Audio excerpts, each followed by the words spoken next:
Hello everyone, welcome to my YouTube channel Physics Wallah. बेटा पिछले lecture में हमने एप्लीकेशन ऑफ डायमेंशनल एनालिसिस देखे थे। उसमें दो एप्लीकेशन बेसिकली हमने स्टडी किए थे। पहला एप्लीकेशन था to find the unit of physical quantity, second unit था to find the dimensions of different physical constant. आज हम बचे हुए तीन एप्लीकेशन को कवर करेंगे। तो start with third application. So the third application is to convert a given physical quantity from one system to another system. एक physical quantity हमें दी जाएगी, उस फिजिकल क्वांटिटी को हमें एक सिस्टम में से दूसरे सिस्टम में कन्वर्ट करना है। हो सकता है वो फिजिकल क्वांटिटी SI यूनिट्स में दी जाए और उसे हमें कन्वर्ट करना होगा CGS में, या फिर वो फिजिकल क्वांटिटी CGS में दी होगी और हमें उसको कन्वर्ट करना होगा SI में। बस यही पॉसिबिलिटीज है। तो बिफोर स्टार्टिंग मुझे तुम्हें कुछ बेसिक चीजें बतानी है। देख लो बेटा, ऐसा मान लो कि अपने पास एक फिजिकल क्वांटिटी है और वो फिजिकल क्वांटिटी मैंने क्या ली, area. So area is a physical quantity और इसकी यूनिट की अगर बात करो बेटा तो इसका यूनिट है metre square SI unit, right. तो इस एरिया की डायमेंशन SI सिस्टम में मीटर मतलब लेंथ कितनी आई बेटा, L2, ठीक है। इसी एरिया का अगर मैंने यूनिट लिखा बेटा, तो इसी एरिया का यूनिट जब मैं इसको CGS में कन्वर्ट करूंगा तो सेंटीमीटर स्क्वायर हो जाएगा। This is what CGS unit. फिर से मैंने अगर यहाँ पे इसकी डायमेंशन लिखी बेटा, तो इसकी डायमेंशन यहां पे भी क्या आएगी, L2। Why? Because centimetre is a unit of length, centimetre की पावर भी 2 तो लेंथ की पावर भी 2।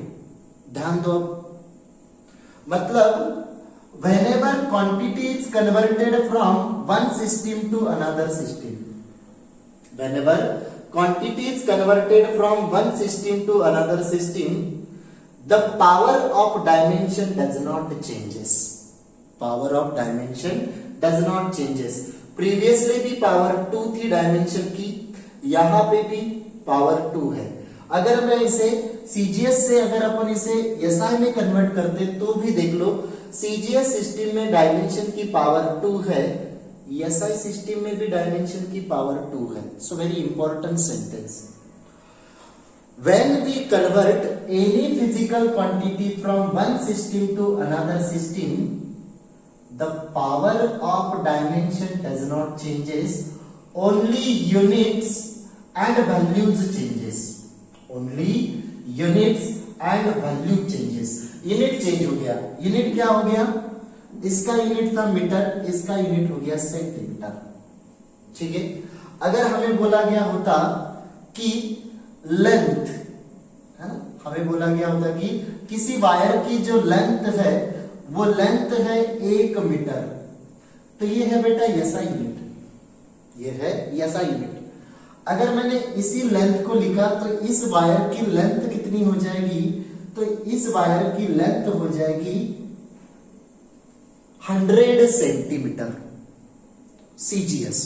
मतलब when we converted quantity from one unit system to another unit system, unit बदलते हैं, वैल्यूज बदलती है, बट डायमेंशन की पावर नहीं बदलती। बस यही बेसिक है। ये बेस जिसको समझ में आया उसके लिए इस एप्लीकेशन में कुछ भी नहीं है।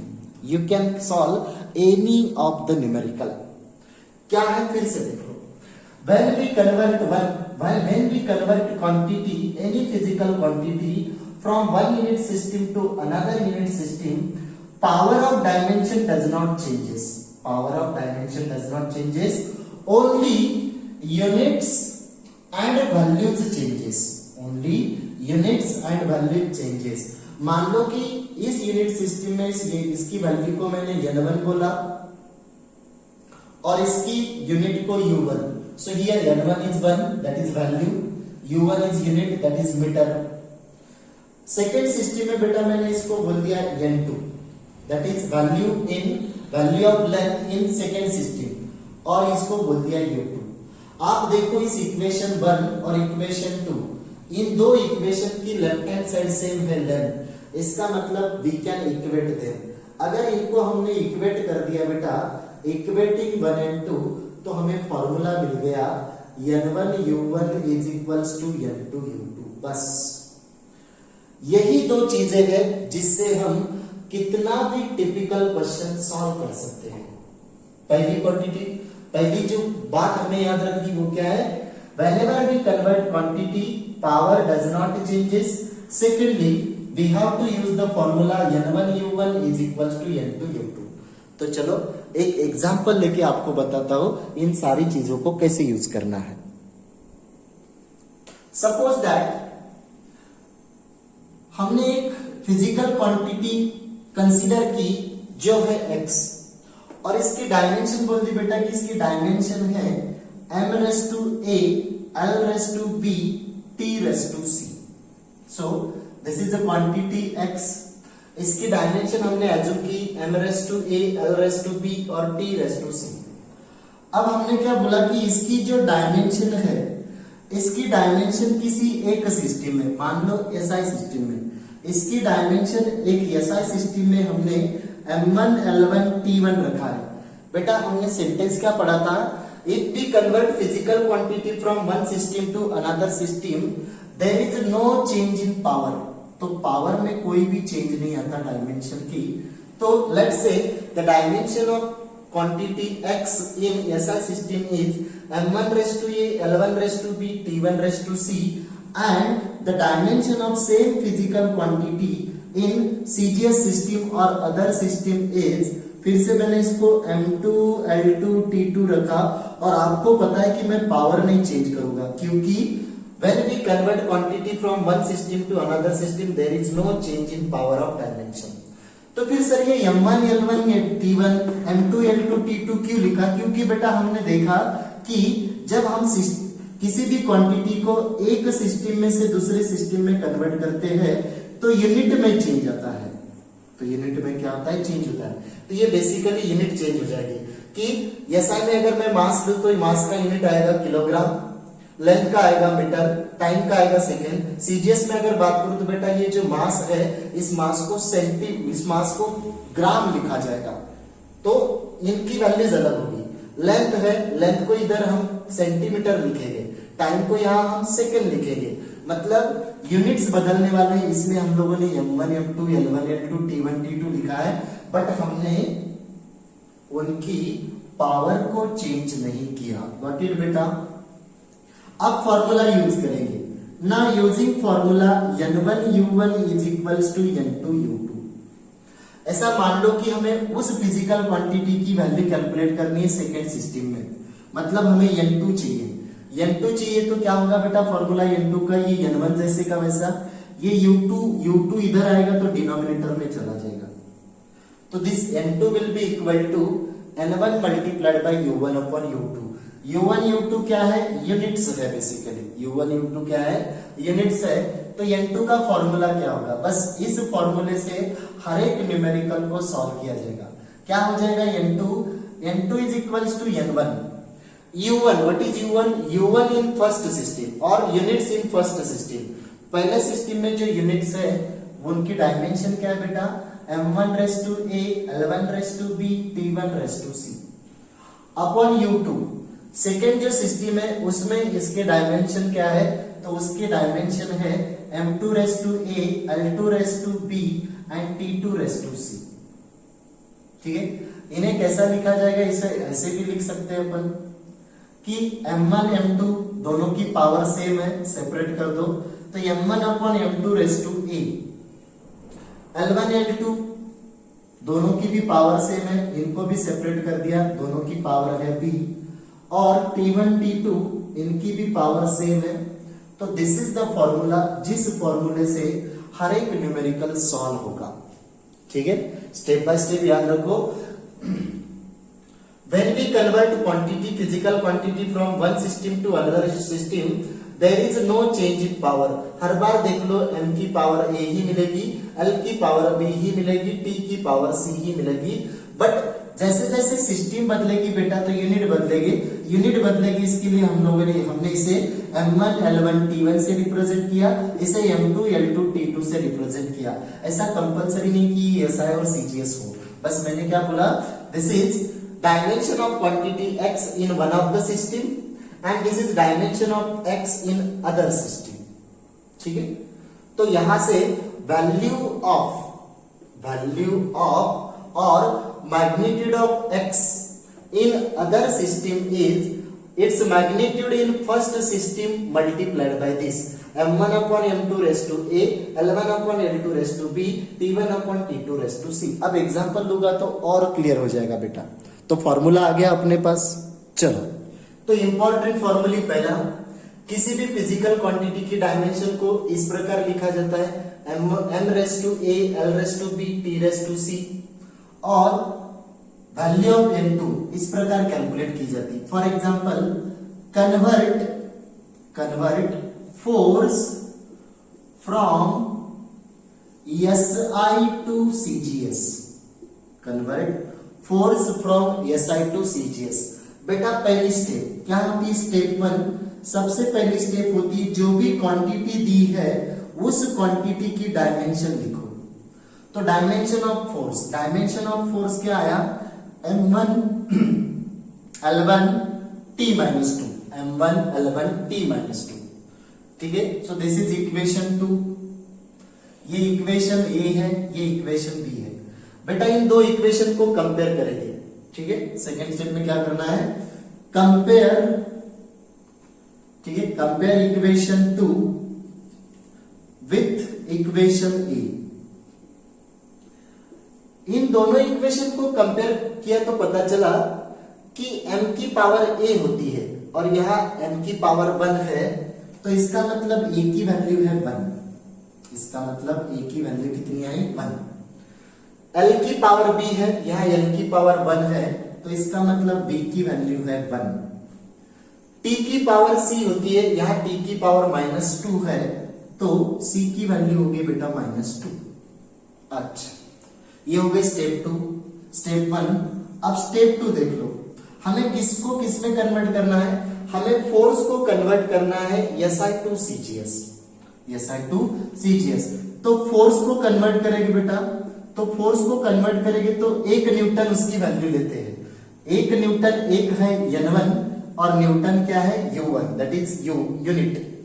इसको कन्वर्ट करेंगे तो इसकी वैल्यू कितनी आएगी पता नहीं हमें, उसको हमने लिखा N2, और इसका CGS में यूनिट क्या होता है, the unit of force in CGS system is dyne. Unit of force in CGS system is dyne. अब क्या करेंगे, हम ये वाला फॉर्मूला यूज करेंगे N2 की वैल्यू फाइंड आउट करने के लिए। तो N2 की वैल्यू फाइंड आउट करने के लिए फॉर्मूला यूज करेंगे, तो N2 इज इक्वल्स टू, ये फॉर्मूला यूज किया बेटा हमने, N1 की वैल्यू कितनी है, तो N1 की वैल्यू है 1, सब्स्टिट्यूट कर देते हैं फिर वैल्यू, मैं फॉर्मूला नहीं लिख रहा हूं। N1 is 1, m1 upon m2 rest to a की वैल्यू है 1, l1 अपॉन l2 इसकी पावर है b की वैल्यू भी है 1, और t1 अपॉन t2 इसकी पावर है c की वैल्यू है -2, c की वैल्यू है -2। तो N2 is equals to what? Therefore N2 equal to, ठीक है, N2 की वैल्यू क्या आएगी फिर, N2 is equals to 1 multiplied by, नहीं लिखा तो भी चलेगा। What is M1? M1 is unit of mass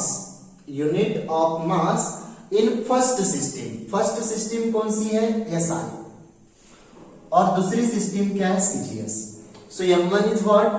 unit of mass in first system क्या है बेटा, kilogram. What is M2? Unit of mass in second system क्या है, ग्राम। पावर कितनी, 1। What is L1? Unit of length in first system, metre. What is L2? Unit of length in second system, centimetre. What is T1? unit of time in first second system. What is T2? unit of time in second system. ठीक है। अब बेटा देख लो N2, N2 जो value है वो कौन सी system की वैल्यू है? CGS। मतलब हमें क्या करना है, जो भी SI दिख रहे हैं इनको CGS में कन्वर्ट करेंगे। जो भी SI वैल्यूज दिख रही है इनको SI नहीं रखेंगे, इनको CGS में कन्वर्ट कर देंगे। तो बेटा 1 किलोग्राम को मैंने अगर ग्राम में कन्वर्ट कर दिया तो 1 किलोग्राम मतलब कितना? 1000 ग्राम। ये डिनोमिनेटर में ग्राम है, पावर कितनी? 1। फिर 1 मीटर, मीटर में रखना, मुझे सेंटीमीटर में कन्वर्ट करना है। 1 मीटर को सेंटीमीटर में कन्वर्ट कर दिया तो 100 सेंटीमीटर, पावर कितनी है? 1। ये देख लो, ये दो सेम क्वांटिटी का रेशियो है, दो सेम क्वांटिटी का रेशियो हमेशा 1 आता है। 10 डिवाइडेड बाई 10 इज 1, तो इसको इग्नोर कर देते हैं। अब देख लो, ग्राम ग्राम को कैंसिल कर देगा, सेंटीमीटर सेंटीमीटर को मार देगा, तो N2 कितना आया? N2 इधर बचा बेटा 1000 और इधर बचा 100, दोनों को मल्टीप्लाई कर दो तो एक के ऊपर कितने जीरो हो जाएंगे टोटल? ये 3 और ये 2, तो N2 कितना आया बेटा? तो एक के ऊपर कितने जीरो? 10⁵. N2 कितना आया फिर? 10⁵. So value of N2 becomes 10⁵. तो उसी हिसाब से अगर बोलेंगे तो उस हिसाब से देख लो आंसर क्या आया फिर हमारा। तो आंसर आया 1 न्यूटन इज इक्वल्स टू 10⁵ डायन। 1 न्यूटन इज इक्वल्स टू 10⁵ डायन। 1 न्यूटन इज इक्वल्स टू 10⁵ डायन। और रिवर्स अगर करेंगे तो 1 डायन मतलब क्या होगा फिर? तो 1 डायन मतलब हो जाएगा 1/10⁵. इसे अगर ऊपर लेके आएंगे तो बेटा इसकी पावर नेगेटिव हो जाएगी। 1/10⁵ न्यूटन, तो इसकी पावर नेगेटिव हो जाएगी। तो 1 डायन मतलब कितना? तो 1 डायन मतलब होता है 10⁻⁵ न्यूटन। यहां से क्लियर समझ में आ रहा है, न्यूटन इज लार्जर यूनिट, डायन इज अ स्मॉलर यूनिट। 10⁵, 1,00,000 डायन जब एक साथ आती है तब 1 न्यूटन बनता है। तो 1 न्यूटन भाई साहब कितने डायन के बराबर है? 10⁵ डायन के बराबर है 1 न्यूटन भाई साहब। और 1 डायन कितना है? तो 1 dyne is equals to 10⁻⁵ newton. Got it बेटा? चलो will move to the next. चलो इसको फिर से एक्सप्लेन कर देता हूं। देखो, convert force from SI to CGS। सबसे पहली स्टेप क्या देख लो, सबसे पहली जो क्वांटिटी दी है उस क्वांटिटी की डायमेंशन लिखो। उस क्वांटिटी की डायमेंशन लिखने के बाद जो m की पावर है वो a की वैल्यू है, जो l की पावर है वो b की वैल्यू होती है, और जो t की पावर होती है वो c की वैल्यू होती है। अच्छा, अब डायरेक्ट क्या करो? स्टेप 2। स्टेप 2 में हमें ये फॉर्मूला यूज करना है। तो फॉर्मूला क्या है अपने पास? N2 is equals to N1। N1 क्या है? पहली सिस्टम में इस क्वांटिटी की वैल्यू, तो हमने माना कि पहले सिस्टम में इसकी वैल्यू कितनी लेते हैं? 1 न्यूटन लेते हैं, तो उसकी वैल्यू ली 1 न्यूटन। मतलब यहां पे हमने बोला कि 1 Newton is equals to N2 डायन। 1 Newton is equals to N2 डायन। ये है N1, ये है U1, ये N2 और ये U2। ठीक है, so here N1 is 1, here N1 is 1। N2 हमें पता नहीं कितना है, पहले सिस्टम में यूनिट है न्यूटन, दूसरी सिस्टम में यूनिट है डायन। अच्छा, फिर वैल्यू रखो बेटा, N1 की वैल्यू 1, ये M1/M2 रेज़ टू a, तो ABC की वैल्यू रख दी यहां पे। What is M1? M1 is unit of mass in first system, SI, kilogram. M2 unit of mass in second system, CGS, gram. What is N1? Unit of length in SI system, that is meter. What is N2? Unit of length in CGS system, centimeter. T1 unit of time in SI system, T2 unit of time in CGS system. अब हमें किसमें convert करना है बेटा? CGS। तो ऐसा नहीं रखेंगे, मतलब किलोग्राम मीटर हमारे काम का नहीं है, किलोग्राम को ग्राम में कन्वर्ट करेंगे, किलोग्राम को ग्राम में कन्वर्ट किया तो 1 किलोग्राम मतलब 1000 ग्राम, 1 मीटर मतलब 100 centimetre, gram gram cancel, centimetre centimetre cancel, ये 1000 into 100 it is equals to 1 lakh, that is एक के ऊपर कितने जीरो, तो 5 जीरो, सो 10⁵. इसका मतलब 1 न्यूटन कितना होता है, तो 1 न्यूटन इज इक्वल टू 10⁵ डायन. अपोजिट कर देंगे तो 1 dyne is equals to 10⁻⁵ Newton. इस वैल्यू को लर्न करके रखा, ठीक है, इस वैल्यू को फ्यूचर यूज के लिए बेटा लर्न करके रखना, बहुत इंपॉर्टेंट है ये. Second example, convert energy from SI to CGS. अपनी स्टेप 1 क्या कहती है बेटा, स्टेप 1 कहती है जो भी फिजिकल क्वांटिटी है उस फिजिकल क्वांटिटी की सबसे पहले डायमेंशन लिख लो. डायमेंशन क्या है एनर्जी की, m1L2T-2. फिर क्या कहता है ये कि यहाँ पे जो m की पावर होती है वो a की वैल्यू होती है, जो l की पावर होती है वो b की वैल्यू होती है, और जो t की पावर होती है वो c की वैल्यू होती है. फिर सेकेंडली क्या करेंगे हम कि हमें पता है हमें एनर्जी को कन्वर्ट करना है SI टू CGS. SI में एनर्जी का यूनिट होता है बेटा जूल और CGS में इसका यूनिट होता है अर्ग. तो हमने बोला कि 1 जूल मतलब कितना अर्ग, वही हमें कैलकुलेट करना है. तो यहाँ बेटा N1 मिल गया हमें 1 जूल 1, और N2 की वैल्यू फाइंड आउट करनी है. N2 की वैल्यू फाइंड आउट करनी है तो स्टेप 2 यूज करेंगे. फिर तो स्टेप 2 क्या कहता है, स्टेप 2, तो स्टेप 2 कहता है कि भाई वैल्यूज रखो. N2 is equals to N1. N1 की वैल्यू कितनी है अपने पास 1, ठीक है, तो यहां से लिख देते सीधा सीधा. तो N2 इज व्हाट, N1 की वैल्यू है 1, m1 upon m2 raise to a, L1 upon L2 raise to b,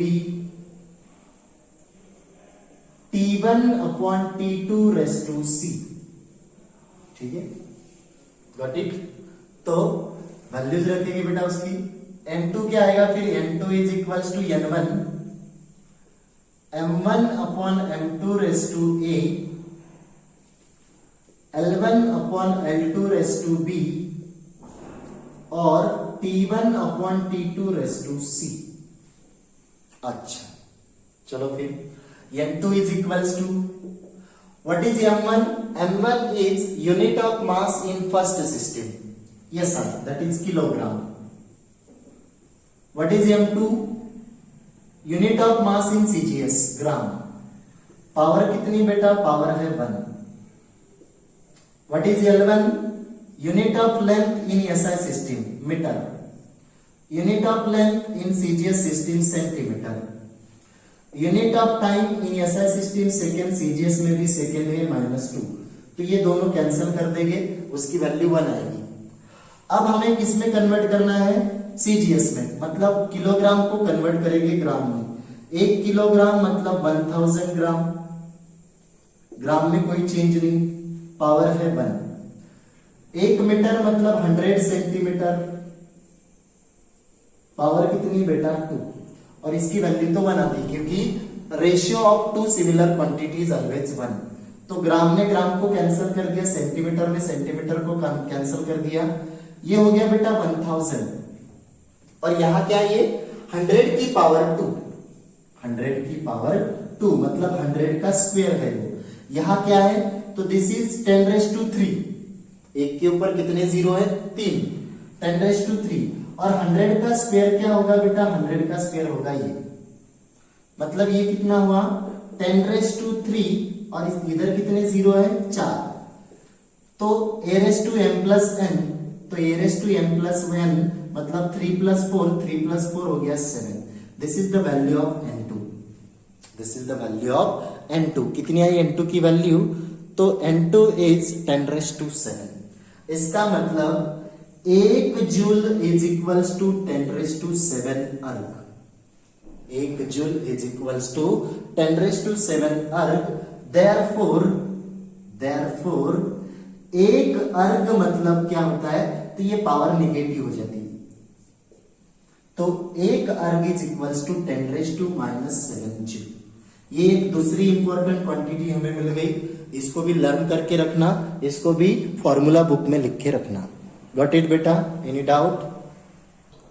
third example, convert G, that is universal gravitational constant from CGS to ESI system, CGS to ESI system। तो बेटा आपने पहली step 1 क्या होती है, इसकी dimension लिखो। तो हमें डायमेंशन ऑफ G पता है, हमने अभी कैलकुलेट किया था। तो dimension of G universal gravitational constant, तो इसकी डायमेंशनल है m-1 L3 और t-2, L3 और t-2। So this is the dimension. जैसे ही डायमेंशन लिखी तो हमें किसकी वैल्यू मिली, हमें वैल्यू मिली A की, हमें वैल्यू मिली B की और हमें वैल्यू मिली C की। m की जो पावर होती है वो a होती है, l की जो पावर होती है वो b होती है और t की जो पावर होती है वो c होती है। सेकेंड स्टेप क्या होती है बेटा, तो हमें क्या करना है, एक्चुअली हमें g को कन्वर्ट करना है SI में से CGS में, SI से CGS में, सॉरी CGS टू SI। तो हमें g की वैल्यू पता होनी चाहिए। तो g की वैल्यू अगर ले लेंगे बेटा, तो g की वैल्यू CGS सिस्टम में कितनी होती है, 6.67 into 10 raised to minus 8, 6.67 into 10 raised to minus 8, ये है CGS में। इसे हमें कन्वर्ट करना है किसमें, SI में। कितनी वैल्यू है पता नहीं, तो उसको हमने N2 लिखा, उसे क्या लिखा, N2, और ये क्या होगा N1। So this is basically N1, ठीक है। So this is equals to N1 जो पहली सिस्टम में है। तो फॉर्मूला यूज करते हैं N2 is equals to N1 मतलब ये 6.67 into 10 raised to minus 8, m1 upon m2। what is m1? unit of mass in first system। what is first system? CGS। unit of mass CGS system में क्या होता है बेटा, gram. And unit of mass m2 है ना, मैं direct लिख रहा हूं। m2 is unit of mass in second system। second system कौन सी है, किलोग्राम। पावर कितनी बेटा, a मतलब -1। then L1 unit of length in first system CGS centimetre, and unit of length in second system that is SI metre. Power कितनी है, b की value कितनी है, 3। then टाइम तो दोनों तरफ भी सेकेंड ही होता है, ठीक है। फिर से ये सेकेंड कैंसिल कर देगा, इसकी वैल्यू आएगी 1। अब हमें क्या चाहिए बेटा, अब हमें इसे कन्वर्ट करना है SI में। मतलब हमें ग्राम नहीं चाहिए, हमें किलोग्राम चाहिए, हमें सेंटीमीटर नहीं चाहिए, हमें मीटर चाहिए। तो 1 ग्राम मतलब कितना किलोग्राम, तो हमें पता है सर 1 किलोग्राम मतलब 1000 ग्राम। 1000 को ऐसे भी लिखा जा सकता है बेटा, 1000 को कैसे लिखते हैं हम लोग, 1 के ऊपर कितने जीरो दिख रहे हैं, 10 raised to 1 के ऊपर कितने जीरो दिख रहे हैं, 3, तो 10 raised to 3। तो यहां से 1 ग्राम कितना होता है, तो ये 10 raised to +3 नीचे जाएगा, तो ये 10 raised to +3 जब इधर आएगा तो 10 raised to -3 हो जाएगा। तो 1 ग्राम मतलब कितना, 1 ग्राम मतलब 10 raised to -3 किलोग्राम। ये किलोग्राम जैसे का वैसा, इसकी पावर है बेटा -1, ठीक है। सेंटीमीटर, फिर से हमें पता है सर 1 मीटर मतलब 100 सेंटीमीटर। 100 को क्या लिखो बेटा, तो 1 के ऊपर है 2 जीरो, तो 10 raised to 2। तो इसका मतलब 1 सेंटीमीटर क्या होगा, तो ये 10 raised to +2 इधर आएगा तो 10 raised to -2 मीटर, ठीक है। तो ये दो वैल्यूज मिल गई हमें। तो सेंटीमीटर को मीटर में कन्वर्ट कर देंगे तो ये 10 raised to -2 मीटर, और ये मीटर, इसकी पावर कितनी है 3। Kilogram kilogram cancel, metre metre get cancel, तो N2 की वैल्यू देखते हैं। तो N2 की वैल्यू कितनी आएगी बेटा, देख लो फिर। तो N2 is equals to this 6.67 into 10 raised to minus 8 multiplied by 10 raised to minus 3 into 10 raised to minus 1, 10 raised to minus 3 और ब्रैकेट की पावर कितनी है 10 raise to minus 1 multiplied by ये 10 रेज टू माइनस 2 और bracket की power कितनी है 3। हमें फॉर्मूला पता है, क्या फॉर्मूला पता है हमें पता है a raise to m bracket raise to n is what a raise to m into n। This formula is known to us, ये फॉर्मूला हमें पता है। a raised to m bracket raised to n is what a raised to m into n। तो n2 की value ये मैं मिटा देता हूं बेटा ऊपर का, तो n2 की वैल्यू क्या आएगी देख लो फिर।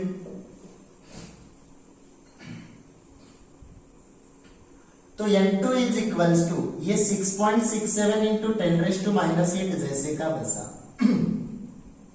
ठीक है, there is no change. 10 raise to minus 3 into minus 1, minus 3 into minus 1, minus into minus is plus, so 10 raised to plus 3, 10 raised to plus 3, ठीक है। then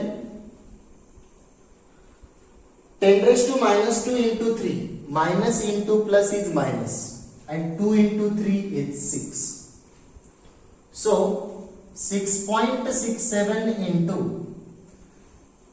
10 raised to minus 8, 8 plus 3 is what 5 minus 5 और minus 5 इतना ये क्या हो जाएगा बेटा 10 raised to minus 8 plus 3 minus 6। Solve करोगे तो कितना आएगा वो 10 raised to minus 11, 10 raised to minus 11। so this is the value of n2 6.67 into 10 raised to minus 11। SI में उसकी वैल्यू कितनी है सीजीएस में उसकी वैल्यू कितनी है 6.67 into 10 raise to minus 8। CGS SI में कितनी हो गई 6.67 into 10 raise to minus 11। Got it बेटा, एक बार अच्छे से देख लो, इतना भी टिपिकल